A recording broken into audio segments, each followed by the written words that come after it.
My name is Dr. Michael Cecchini, and I'm here today to talk to you about what to expect for your first time visit at the dermatologist office.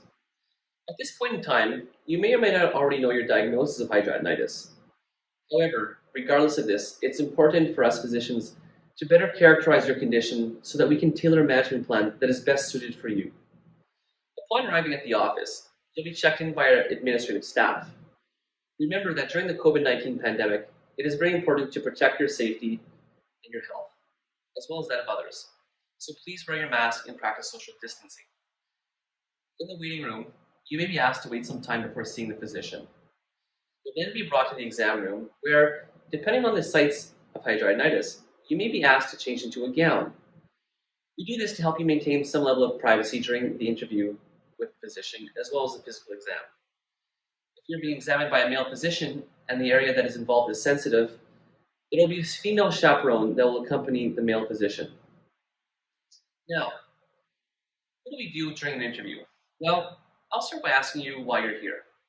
I'll ask you how long this has been bothering you. When do you think you first noticed the first little symptoms that may have been very subtle and very nonspecific? How many times would you flare up in a week, in a month? What periods do you flare up in? Is it around the time of menstruation? Is it in the summer? Is it in the winter?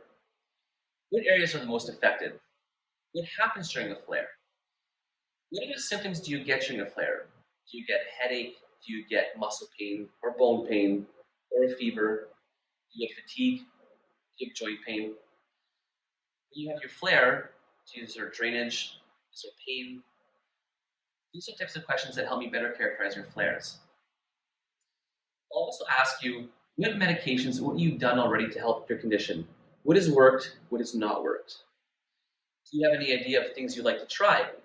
I ask this because patients are very educated these days, and the access to information over the internet is quite accessible. I'll then proceed to ask you about medical problems. Do you have any other medical conditions, such as arthritis, autoimmune conditions, bowel disease, eye pain? I'll ask you about your medications and your allergies. Then I'll ask you about your family history. Is there anybody in your family that has this condition, or perhaps severe acne? These are questions that are all important to help me shape the condition because we know this is largely related to a genetic association. Then I'll proceed to ask you about your social history. What do you do for work? What do you do for fun? How has this affected your work?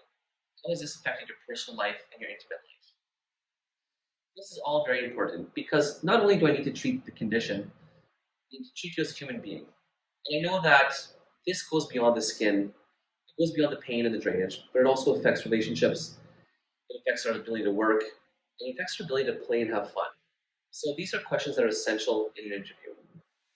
Then we talk about a management plan. With a combination of lifestyle modification, topical therapy, oral therapy, or even injectable therapy, which is a systemic medication, we can get you very close to symptom-free or near symptom-free.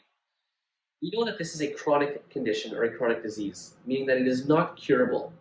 However, we are getting closer and closer with science to allow you to live a close or almost normal life without having to worry about the symptoms that affect us with this condition.